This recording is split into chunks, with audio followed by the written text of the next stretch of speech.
والدلالة على الخير ابتغاء وجه الله ومرضاته وقربه وثوابه سبحانه وتعالى.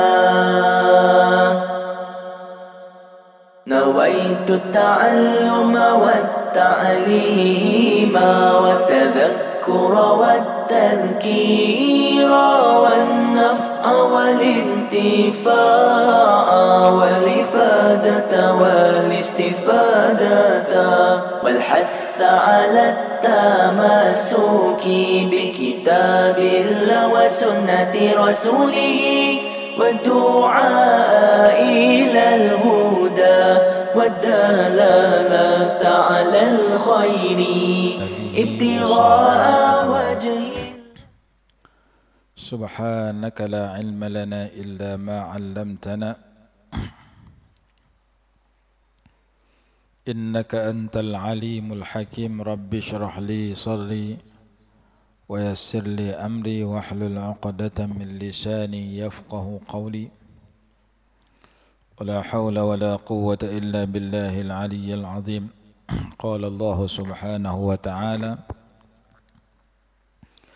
أعوذ بالله من الشيطان الرجيم يا أهل الكتاب قد جاءكم رسولنا يبين لكم كثيرا مما كنتم تخفون من الكتاب ويعفو عن كثير قد جاءكم من الله نور وكتاب مبين يهدي به الله من اتبع رضوانه سبل السلام ويخرجهم من الظلمات إلى النور بإذنه ويهديهم إلى صراط مستقيم. صدق الله العظيم. Kemarin kita dah baca ayat 35 di dalam surah An-Nur. Allah berfirman yang di akhirnya nurun ala nurin yahdillahu binurihi man yasha yahdillahu linurihi man yasha wa yadribullahu al-amthala lin-nas wallahu bikulli syai'in alim. Nurun ala nur, cahaya di atas cahaya, cahaya demi cahaya, cahaya yang berlipat ganda. Ayat ini kita dah baca dalam surah An-Nur, dan kalau kita lihat dalam marhaban ada perkataan yang berbunyi anta syamsun anta badrun anta nurun fawqa nuri. Anta syamsun, engkau ialah matahari. Engkau ialah matahari, yakni engkau seumpama matahari. Dalam ilmu balaghah dia panggil tashbih baligh, perumpamaan yang mendalam, yang membuang adatut tashbih, membuang wajah syabah, membuang huruf perbandingan dan bentuk sebab apa ia diperbandingkan. Anta syamsun, engkau ialah matahari, yakni engkau umpama matahari. Anta badrun, engkau umpama bulan purnama. Anta nurun fawqa nuri, engkau cahaya di atas cahaya. Di sini nurun ala nur, cahaya di atas cahaya. Jadi Nabi SAW membawa cahaya petunjuk yang terang benderang kepada orang-orang yang beriman, sehingga diumpamakan cahaya di atas cahaya. Dalam ilmu balaghah dia panggil iqtibas. Iqtibas makna kita memetik. Kita petik satu ayat Quran, kita petik satu hadis, kita masukkan dalam sesuatu perbincangan, dalam satu ayat, dalam satu doa dan seumpamanya. Seperti kita baca doa Rabbana atina fid dunya hasanatan wa fil akhirati hasanatan wa qina adzabannar. Ia ada dalam Quran, ia ada dalam hadis, ia dibaca dalam sembahyang, ia dibaca di luar sembahyang. Kita baca dalam Quran bila sampai ayat wa minhum man yaqulu rabbana atina fid dunya hasanatan wa fil akhirati hasanatan wa qina adzaban nar ulaika lahum nasibun mimma kasabu wallah sampai habis ayat itu. Masa kita baca Quran kita jumpa ayat yang berbentuk rabbana atina fid dunya hasanah. Ya Allah, ya Tuhan kami, berikan kepada kami di dunia ini kebaikan, di akhirat juga kebaikan, dan wa qina adzaban nar, dan pelihara kami daripada siksa api neraka. Minta 3 perkara. Satu, kebaikan di dunia. Yang kedua, kebaikan di akhirat. Yang ketiga, dipelihara daripada api neraka. Ayat 201 surah Al-Baqarah.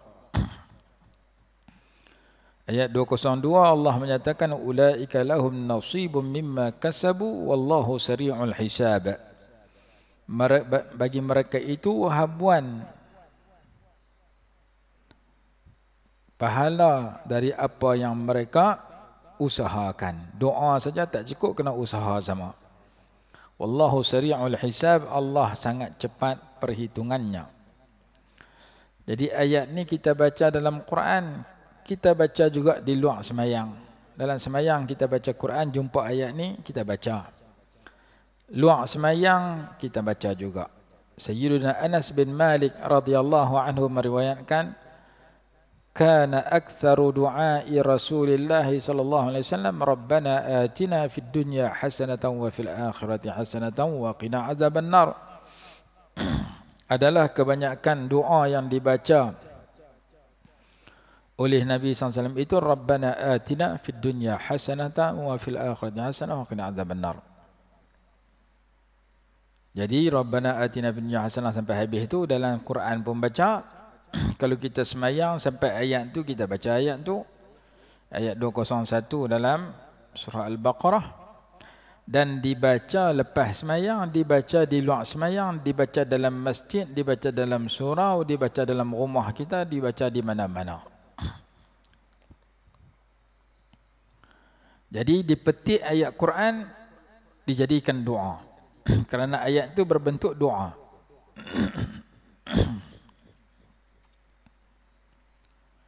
Begitu juga cerita Nurun ala Nur dipetik oleh pengarang Marhaban, diletakkan kepada Nabi SAW, anta syamsun anta badrun anta nurun fawqa nuri. Engkau umpama matahari, engkau umpama bulan purnama, engkau cahaya di atas cahaya. Dalam Quran kata Nabi SAW ni sirajam munira. Dalam suratul Ahzab, inna arsalnaka syahidan wa mubashiran wa nadhira wa da'iyan ila Allah biiznihi wa sirajam munira. Engkau umpama lampu yang menerangi. Engkau umpama pelita ataupun lampu yang menerangi. Engkau membawa cahaya yang menerangi. Jadi pujian kepada Nabi SAW, engkau umpama matahari, itu betul ke salah? Betul. Rasulullah kata jangan puji aku berlebihan seperti mana kaum Nasrani memuji Nabi Isa. Ulama kita jawab, jangan berlebihan sampai menganggap Nabi Muhammad itu anak kepada Allah ataupun Tuhan seperti mana kaum Nasrani menganggap Nabi Isa sebagai anak Tuhan, Nabi Isa sebagai Tuhan. Berlebihan sampai membawa kepada pujian itu salah, yang itu dilarang. Tapi kalau pujian yang maknanya tidak salah, itu tidak terlarang. Jadi kita puji Nabi SAW ketika kita baca burdah. Kita puji Nabi SAW ketika kita baca marhaban. Itu tidak terlarang. Kerana pujian itu tak sampai menganggap Nabi SAW sebagai Tuhan dan anak Tuhan, seperti mana pujinya Nasrani kepada Nabi Isa. La tutruni kama atratin nasara Isa bin Maryam, jangan berlebihan dalam memuji aku. La tubalighuni fil madhi, jangan berlebihan dalam memuji aku sebagaimana berlebihannya Nasrani memuji Nabi Isa. Nabi Isa puji sampai tak betul, dipuji oleh yang Nasrani sampai tak betul. Nabi Isa dianggap Tuhan dan anak Tuhan. Kalau puji Nabi Isa itu adalah hamba Allah dan utusan Allah, itu benar. Maka kita puji Nabi SAW, kita menganggap Nabi SAW itu hamba Allah dan utusan Allah, kekasih Allah, maka itu benar. Maka pujian yang sedemikian tidak terlarang. Pujian dalam burdah tidak terlarang. Oh, mereka kata syirik ini duduk membaca burdah Dalam burdah kata, ya akramal khalqi ma li aluzu bihi siwaka. Wahai sebaik-baik makhluk, aku tidak ada tempat pelindungan melainkan selain hanya engkau. Aku tak ada tempat nak lindung selain engkau. Hanya engkau lah yang menolong aku, melindung aku. Syirik ni duk mengaku Rasulullah pelindung. Yang melindung hanya Allah, Rasulullah bukan pelindung. Ulama kita jawab, hakikat yang melindung hamba Allah ialah Allah Ta'ala pada hakikatnya. Pada syariat dan pada zahirnya, Allah izin Nabi SAW melindungi umat.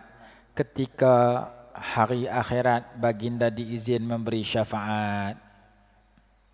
Ketika orang pakat pergi jumpa Nabi Adam, minta tolong Nabi Adam, kata nafsi, nafsi. Aku jaga diri aku saja. Pergi nak Nabi Ibrahim, pergi kat Nabi Musa, pergi kat Nabi lain. Lah kali pergi Nabi SAW, ana laha. Hadis dalam Sahih Bukhari menceritakan baginda tempat kita berlindung pada hari akhirat kelak. Maka kenyataan itu tidak salah. Bukan berlindung dengan secara hakikat. Allah izin baginda untuk memberi syafaat kepada kita. Maka dianggap syirik. Kenyataan itu dijawab oleh ulama bukan berarti hakikat, tapi memang Rasulullah orang yang Allah izin bagi syafaat kat kita, bagi pertolongan kat kita di akhirat kelak. Maka memuji Nabi SAW dengan anta syamsun, engkau umpama matahari, anta badrun, engkau umpama bulan purnama, anta nurun fawqa nuri, engkau cahaya di atas cahaya. Engkau cahaya di atas cahaya, seperti firman Allah, nurun ala nur, cahaya di atas cahaya. Baik. Kalau Rabbana atina fid dunya hasanah tu kita baca dalam Quran, dalam semayang, kita baca pula di luar semayang, tak ada siapa kata salah. Bagaimana dengan doa dalam semayang mayat? Kita baca di luar semayang mayat. Doa dalam semayang mayat, Allahumma ghfir lahu warhamhu wa'afihi wa'fu anhu. Kalau orang lelaki yang mati. Kalau orang perempuan mati, Allahumma ghfir laha warhamha wa'afiha wa'fu anha. Allahumma ghfir lahu, ya Allah ampunkan baginya.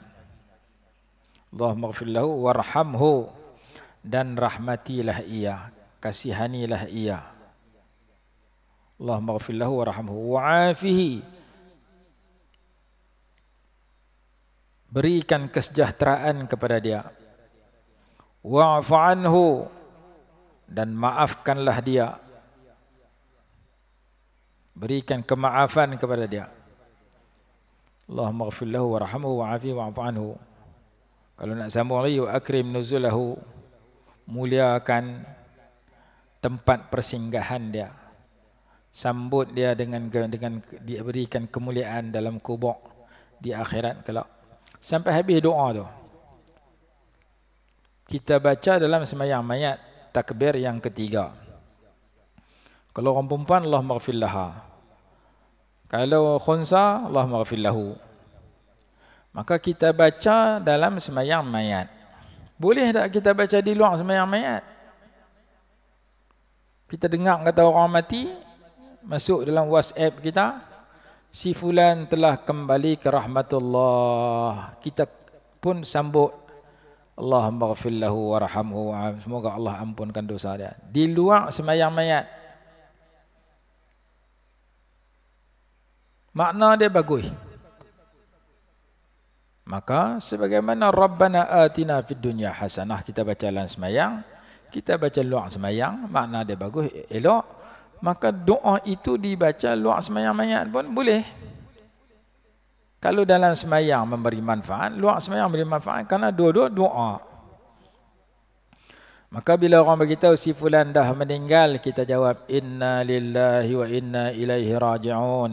Allahumma ghfir lahu warhamhu wa'afihi wa'fu anhu. Allahumma ghfir laha warhamha wa'afiha wa'fu anha.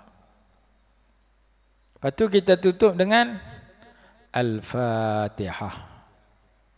Boleh tak baca Fatihah di luar sembahyang bagi kat orang mati, doa kat orang mati? Dalam sembahyang mayat kita baca Fatihah. Takbir yang pertama. Selepas takbir pertama lah sembahyang mayat baca Fatihah. Hadis Bukhari, Nabi SAW sembahyang mayat baca Fatihah. Riwayat Ibnu Abbas radhiyallahu anhuma ataupun Ibnu Umar radhiyallahu anhu, dia kata innaha minas sunnah. Membaca Fatihah dalam sembahyang mayat itu adalah sunnah Nabi SAW. Hadis Bukhari. Sekiranya doa Allah Rabbana atina fid dunya hasanah sampai habis dibaca dalam sembahyang, dibaca luar sembahyang boleh. Allahumma ghfir lahu, Allahumma ghfir laha dibaca dalam sembahyang mayat, dibaca luar sembahyang mayat boleh. Fatihah dibaca dalam sembahyang mayat, apakah Fatihah tu tak boleh baca di luar sembahyang mayat? Wahabi kata tak saduk baca Fatihah. Dengar orang mati tak saduk baca Fatihah. Baca innalillah sudah. Pasal Rasulullah tak nak buat, dia kata. Sedangkan ulama kita ajak boleh baca. Kenapa boleh baca? Kerana Fatihah itu sudah dibaca dalam sembahyang mayat dan memberi manfaat kepada si mati.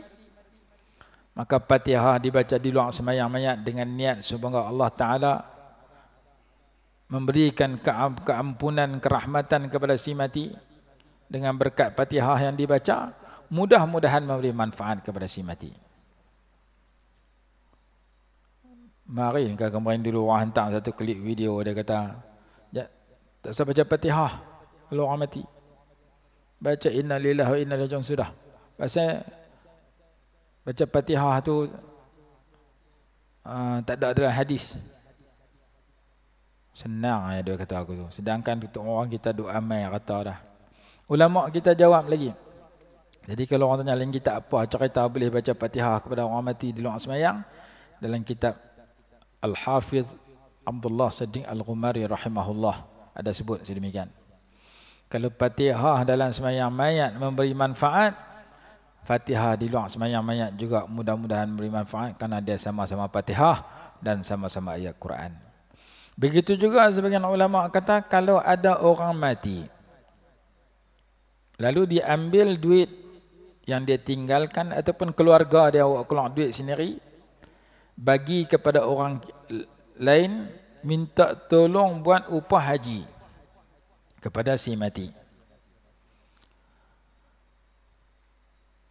Si mati menerima pahala upah haji itu. Dia bukan buat pun, dia mati dah. Tapi kita masih hidup, kita buat kat dia. Sebab kita dah buat dah kat kita haji, orang upah kita suruh tolong buat haji kepada si mati. Nabi SAW bersabda, hujja an nafsik thumma an syubrumah. Buat haji kat kamu dulu, lepas tu buatlah haji kepada syubrumah. Jadi seorang sahabat, nawaitul hajja an syubrumah. Aku buat haji, sahaja aku melakukan haji kepada syubrumah. Syubrumah ni siapa? Orang mati. Kamu buat haji kat kamu lagi? Tak lagi. Tak lagi buat kat kamu dulu tahun ni. Kat syubrumah tahun-tahun akan datang. Jangan buat kat orang, kat kamu tak buat lagi. Maka dalam mazhab Syafi'i, mazhab jumhur ulama menyatakan kita nak buat haji kat orang, kita kena buat haji kat kita dulu. Kita pernah pergi haji dah tahun lepas, tahun sebelum ni, tahun raitu-raitu ni, maka tahun depan kita buat haji kat orang boleh. Kita tak pernah pergi haji kali pertama nak pergi haji, nak buat kat kita, nak buat kat orang, kat kita tak buat lagi nak buat kat orang. Itu tak boleh menurut mazhab kita. Mazhab Hanafi lain. Maka daripada hadis itu hujjah an nafsik summa an syubrumah. Ulama kata boleh orang hidup buat haji kepada orang mati dengan syarat orang hidup itu telah buat haji wajib untuk diri dia sendiri pada tahun-tahun sebelumnya. Maka menjadi amalan kita, kita upah orang buat haji kat adik-beradik kita. Adik-beradik kita tak pi haji lagi. Dia wajib pi dah, tiba-tiba tak pi. Wajib kita wajib upah haji. Dia tak wajib lagi, tak ada istita'ah, tidak ada kemampuan. Sunat kita upah haji. Almarhum mak kita, almarhumah ayah kita dah meninggal, tapi tak pernah pergi buat haji di Mekah. Kita ada duit sikit, kita upah orang tolong buat haji kat mak saya yang telah meninggal. Tolong buat haji, bagi kat seorang satu boleh buat, bagi kat seorang. Kawan ni pula buat kat mak kita, kawan ni buat kat ayah kita. Boleh. Maka haji yang dibuat oleh orang yang terima upah haji itu niat dia kepada mak kita. Niat dia kepada almarhum ayah kita. Almarhum, seorang lagi buat kepada almarhumah mak kita. Mak kita dapat pahala buat haji, ayah kita dapat pahala buat haji. Mereka tak pernah pergi Mekah pun, mereka duduk dalam kubur dah. Tapi dapat pasal kita minta tolong orang buat. Kawan tu buat niat kat mak kita, kat ayah kita. Kawan hak buat haji tu, diri dia dapat 100%, orang dia niat ke pun dapat 100% pahala haji. Dia dapat pahala kerana tolong orang mati. Amalan orang hidup memberi manfaat kepada orang mati. Dalam semayang, dalam buat haji itu sudah tentu ada tawaf, ada sa'i, ada melontak dan sebagainya macam orang buat haji biasa. Di antara yang dilakukan ketika buat haji ialah tawaf 7 pusingan. Selepas tawaf disunatkan melakukan semayang sunat tawaf. Dalam sunat tawaf baca Fatihah dengan Qul ya rakaat pertama, Fatihah dengan Qul huwallah rakaat kedua. Kalau haji yang dibuat keseluruhan memberi manfaat kepada si mati, tawaf dapat pahala kat si mati, sa'i dapat pahala kat si mati, melontak wukuf di Arafah dan sebagainya dapat pahala kat si mati. Semayang sunat tawaf juga mendapat pahala kepada si mati. Dalam sunat tawaf ada Fatihah. Maka Fatihah yang dibaca dalam sunat tawaf memberi manfaat kepada si mati. Fatihah yang dibaca dalam semayang mayat memberi manfaat kepada si mati. Maka dikiaskan Fatihah di luar semayang kepada Fatihah dalam semayang. Dalam Fatihah dalam semayang mayat, maka orang kita dengar kata orang mati baca Allahumma ghfir lahu sampai habis. Dia ambil doa dalam semayang mayat. Kalau dalam semayang mayat baca doa itu mudah-mudahan memberi manfaat kepada si mati. Di luar semayang mayat, mayat belum dimandikan, baru tahu berita dia mati, mudah-mudahan memberi manfaat kepada si mati. Maka kita dengar dengan cerita orang mati, kita tulis doa tu dalam WhatsApp, kita baca doa tu dalam WhatsApp. Inna lillahi wa inna ilaihi raji'un. Allahumma ighfir lahu warhamhu wa'afihi wa'fu anhu. Bisirril Fatihah ataupun bibarakatil Fatihah. Semoga Allah, ya Allah ampunkan dosa dia, rahmatilah dia, berikan kesejahteraan, keselamatan kepada dia, berikan kemaafan, keampunan kepada dia dengan berkat surah Al-Fatihah. Maka kita baca Fatihah. Allahumma ighfir lahu dibaca oleh Nabi SAW dalam semayang mayat, Fatihah dibaca oleh Nabi SAW dalam semayang mayat. Maka di luar semayang mayat kita baca Allahumma ighfir lahu, Allahumma ighfir laha. Di luar semayang mayat kita baca Fatihah. Mudah-mudahan memberi manfaat kerana dikiaskan Fatihah di luar semayang kepada dalam semayang. Dikiaskan Allahumma ighfir lahu di luar semayang kepada Allahumma ighfir lahu dalam semayang. Oh, dia berkata Rasulullah tak buat. Dalam sepakat ulama menyatakan, sepakat ulama 4 mazhab menyatakan yang diterima pakai dalam ahli sunnah wal jamaah Quran, sunnah, ijma', qiyas. Maka tu secara qiyas. Yang qiyas tu bukan kita, ulama besar, ulama-ulama dulu. Jadi ulama yang qiyaskan Fatihah di luar semayang kepada Fatihah dalam semayang. Wahabi kata tak boleh, biar pergi kat dia, dia tak mau baca. Tapi kita nak baca, baca. Pasal ulama banyak baca. Lepas tu dia tanya pula soalan tu, kata dia baca Yasin kat orang mati pula dah. Tak sah duk baca Yasin kat orang mati, dia kata. Hadis baca Yasin kat orang mati tu ulama sepakat kata dhaif. Hadis lemah. Hadis baca Yasin kepada orang mati ni, orang mati, apa makna orang mati? Orang mati makna orang yang roh dia telah berpisah dengan jasad. Kalau duk sakit tu tak nama mati lagi. Duk sakit nazak tu tak nama mati pasal roh masih ada. Jadi iqra'u ala mautakum Yasin, hadis riwayat Imam Abu Daud daripada Sayyiduna Ma'qil ibn Yasar radhiyallahu anhu, riwayat Imam Ibnu Majah, riwayat Imam Ahmad, riwayat Imam Ibnu Hibban. Banyak ulama hadis riwayat hadis tu. Hadis itu tidak dianggap dhaif oleh Imam Abu Daud. Almarhum Said Muhammad Alawi Al-Maliki rahimahullah menulis dalam kitabnya Hadayal Ahya' lil Amwat. Dia kata hadis tu Imam Abu Daud tak kata dhaif. Maksud di si Imam Abu Daud bukan hadis dhaif.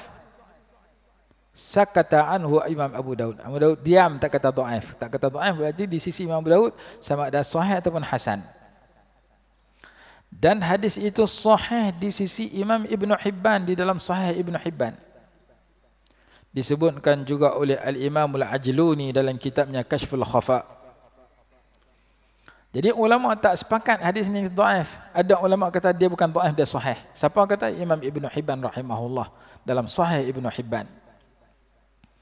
Baca Yasin kepada orang mati, ada ulama kata hadis sahih, dan ulama kata kalau dhaif sekalipun, jumhur ulama, kebanyakan ulama kata boleh beramal dengan hadis dhaif dalam bab fadailul a'mal dengan syarat-syarat tertentu. Antaranya baca Yasin kepada orang mati ni fadailul a'mal. Dalam banyak kitab mustalah hadis sedemikian. Kebanyakan ulama kata boleh baca, boleh beramal dengan hadis dhaif dalam bab fadilat amal. Seperti contoh baca Yasin kepada orang mati adalah mempunyai kelebihan tersendiri. Iqra'u ala mautakum Yasin. Jadi kalau kita baca Yasin ke orang sakit nak mati, boleh ke tak boleh? Imam Suyuti rahimahullah menjelaskan dalam kitabnya Syarhus Sudur. Kalau tak silap Syarhus Sudur nama kitab tu. Dia kata orang mati ni ada makna secara hakiki, ada makna secara majazi, secara pinjaman. Orang mati secara hakiki maksudnya jasad dah berpisah dengan roh. Maksudnya dia mati pukul 5 petang, kita baca Yasin pukul 5 minit. Kita baca Yasin ke orang yang telah mati. Ataupun kita tanam dia tahun 2010 dulu dia mati, kita pergi semayang, kita baca Yasin kat dia, di kubur dia, ataupun di rumah dengan niat Allah Ta'ala sampaikan kepada si mati pahala Yasin itu, tahun 2020, 10 tahun dah mati, kita baca Yasin di kubur dia ketika ziarah. Silakan, kerana masuk dalam amalan hadis, Iqra'u ala mautakum Yasin. Rasulullah tak pernah buat. Sunnah Rasulullah bukan perbuatan Rasulullah saja. Ada sunnah berbentuk perkataan, kata-kata, qaul. Ada sunnah berbentuk takrir, pengakuan. Jadi sunnah Rasulullah ada qauliyah, ada fi'liyah, ada taqririyah, pengakuan. Rasulullah tak pernah buat. Rasulullah sabda suruh baca. Iqra'u ala mautakum Yasin. Jadi kata Imam Suyuti rahimahullah, orang mati itu boleh guna 3 tempat. Perkataan orang mati itu. Orang mati maksudnya orang yang telah mati, itu secara hakikat. Orang mati itu orang yang sedang roh sedang keluar, tak mati lagi, tapi tengah duk keluar roh, secara pinjaman. Orang yang sakit teruk nak mati secara pinjaman. Yang ni bacalah orang mati, yang ni orang yang sebelum mati, ketika mati, selepas mati. Tiga-tiga boleh baca Yasin. Kerana mautakum tu boleh guna secara hakikat lepas mati, secara pinjaman masa nak mati. Maka menjadi amalan kita orang sakit teruk kita baca Yasin, kerana hadis kata boleh baca ke orang mati. Yakni orang mati bukan sampai orang yang dah mati dah, orang hak nak mati tak mati lagi pun boleh baca juga, kerana dia dianggap orang mati secara pinjaman. Maka Imam Suyuti rahimahullah menjelaskan orang sakit teruk baca Yasin. Memang kita doa amai pun, Mai Wahabi dia kata masuk orang mati lepas tu kan, ataupun hadis dhaif. Nak amal hadis dhaif sahih, tak selalu amal hadis dhaif. Maka kita baca Yasin ke orang mati, hadis dhaif pun dia masuk dalam fadailul amal, boleh dibaca. Dan bukan semua ulama sepakat kata dhaif, ada ulama kata sahih seperti Imam Ibn Hibban rahimahullah. Maka orang dengar orang mati baca Fatihah, silakan. Orang dengar tengok orang sakit nak mati, sakit teruk, baca Yasin, silakan. Lepas mati baca Yasin, silakan. Masa sakit nak mati, silakan. Masa roh tengah duk keluar daripada kaki naik ke betih, tengah duk sakit teruk dah, baca Yasin juga. Kerana Yasin itu dibaca kepada orang sakit dan orang sihat. Sihat nak pergi Mekah pun baca Yasin. Anak nak ambil SPM pun baca Yasin. Yasin 5 quri'at lah. Yasin itu menurut niat orang yang baca. Ngikut apa dibaca? Kita baca Yasin supaya murah rezeki, mudah-mudahan Allah murah rezeki. Kita baca Yasin supaya dapat ilmu manfaat, mudah-mudahan ilmu manfaat. Dan Yasin ini banyak fadilat. Ada ulama mengamalkan Yasin tiap-tiap pagi, tiap-tiap hari. Tiap-tiap pagi sebelum subuh baca Yasin. Kita malam Jumaat tu pun duk tuang lalu. Minggu sekali pun teruk. Bulan sekali pun tak. Kita kata baca Yasin ni tak boleh masa orang nak mati. Pakai tak baca terus dah. Jadi hadis tentang baca Yasin ada banyak ulama riwayat. Bukan tekat orang dah mati 10 tahun dikuburkan, boleh baca bukan tekat 5 minit lepas mati, boleh baca sebelum mati. Secara majazinya orang nak mati pun mautakum, orang sedang mati pun mautakum, orang lepas mati mautakum. Mauta jamak daripada mayyit. Mayyit seorang yang mati, mauta orang ramai yang mati.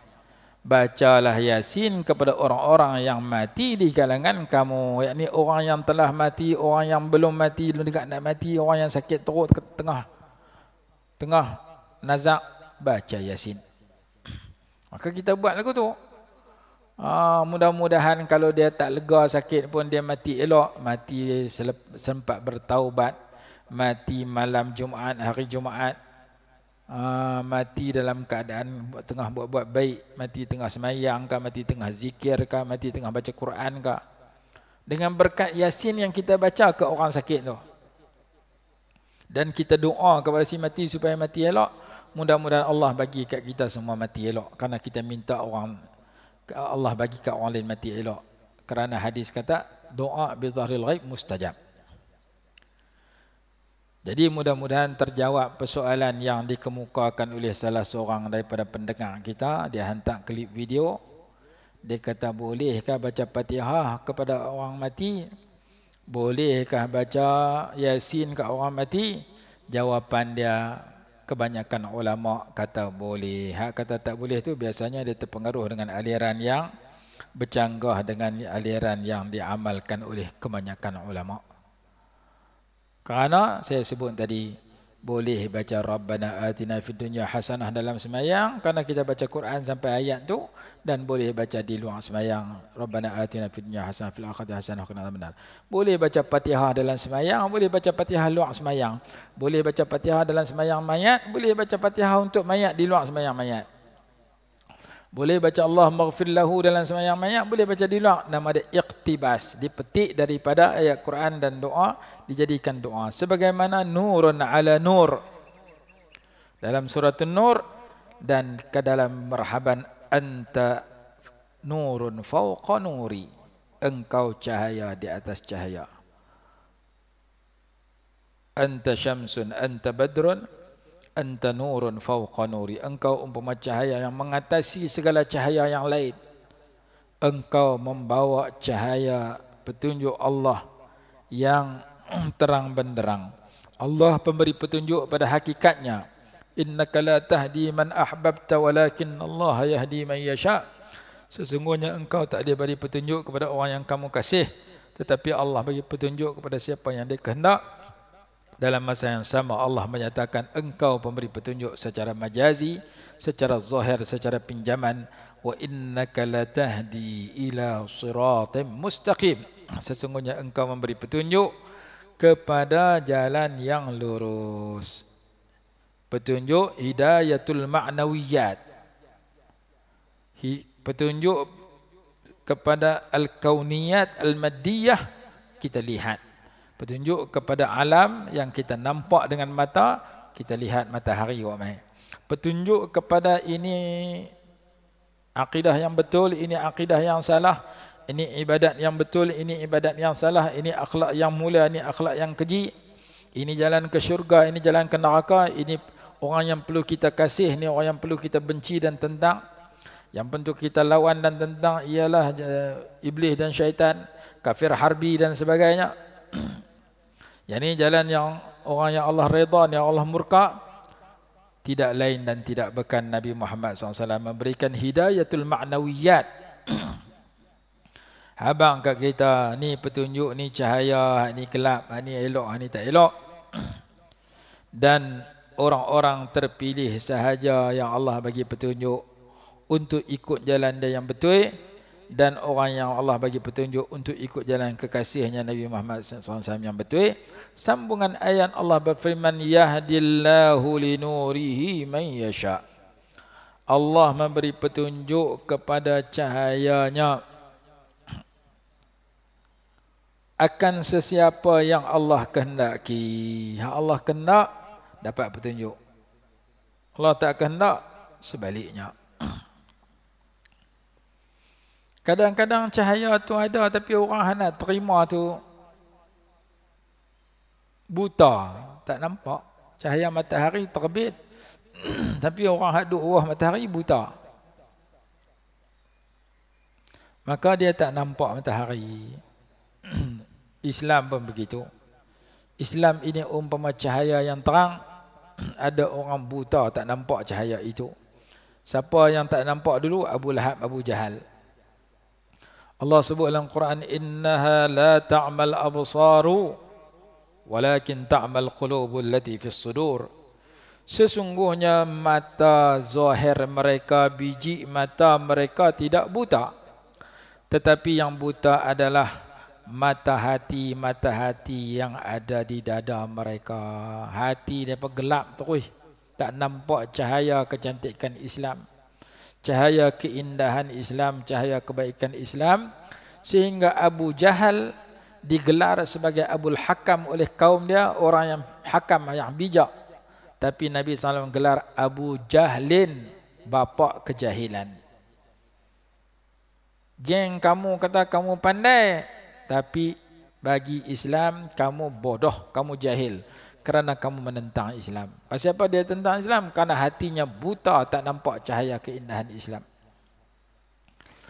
Syekh Abdul Halim Mahmud rahimahullah menulis dalam kitab Muqaddimah kitab Awariful Ma'arif, ketika mentahqiq kitab Awariful Ma'arif, dia kata summiya Abu Jahlin bi Abi Jahlin li jahli qalbihi binuril Islam.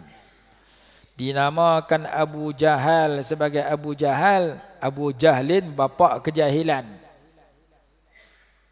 Kumpulan kaum dia panggil bapa kebijaksanaan.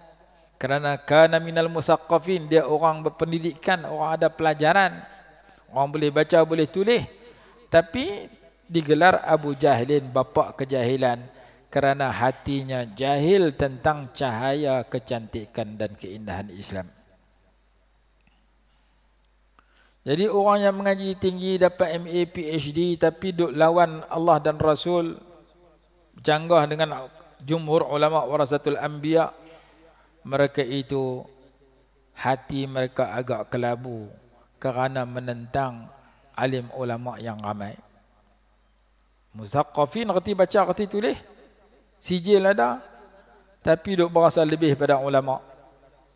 Ulama kata boleh baca Quran kepada si mati. Yang kata tu siapa? Jumhur ulama, kebanyakan ulama.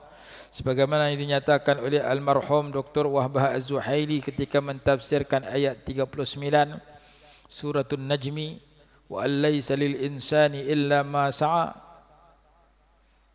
Dalam klip video tu pula ustaz tu kata mazhab Syafi'i tak sampai pahala kepada si mati. Dia ambil dalam tafsir Ibn Katsir. Sedangkan kalau kita baca tafsir Al-Qurtubi, tafsir Al-Alusi, Ruhul Ma'ani, dalam tafsir itu ada 14 tafsiran ulama lebih kurang kepada ayat wa laisa lil insani illa ma sa'a, dan bersetuju boleh baca Quran kepada si mati.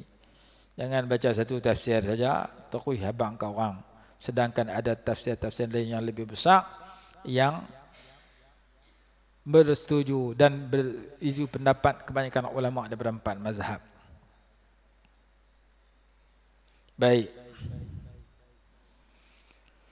Yahdillahu linurihi man yasha. Allah beri petunjuk kepada cahayanya akan sesiapa yang ia kehendaki. Allah bagi petunjuk kepada cahaya menghayati akidah yang betul, menghayati manhajul hayah, peraturan yang betul, menghadapi al-qiyamul aliyah, nilai-nilai murni, akhlak yang mulia, menghayati peraturan ajaran Islam yang lengkap.